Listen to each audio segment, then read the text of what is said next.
महाराष्ट्रामध्ये फेमस काय असेल तर कांदा पोहे.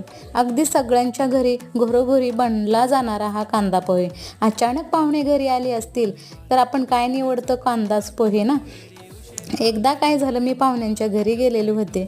त्या पाहुण्यांच्या घरी गेल्यानंतर तिथली लेडीज आणि आमच्या दोघींचं भाष्य सुरू झालं. तिने म्हणले की 10 माणसासाठी पाहुण्यांसाठी पोहे बनवायचे तर किती अंदाजे, कसं माप घ्यायचं आणि किती घ्यायचे पोहे असं ती विचारली. तर मी तर म्हणले की मी तर काही जास्त अजिबात सुगरण नाही बरं का, पण तरीसुद्धा सांगते म्हटलं. मी म्हटलं की 10 मुठीने मोजून 10 मुठी पोहे घ्यायचे आणि पोहे बनवायचे, बरोबर 10 माणसासाठी पुरतीलसुद्धा असं म्हटलं. तिने तसंच केलं. 10 मुठीत जेवढे बसतील तेवढे पोहे घेतले आणि पोहे बनवले. सर्वांसाठी पोहे पुरलेसुद्धा आणि खूप आनंद झाला मला. आणि ही टिप्स पोह्यांची कशी वाटली नक्कीच कळवा.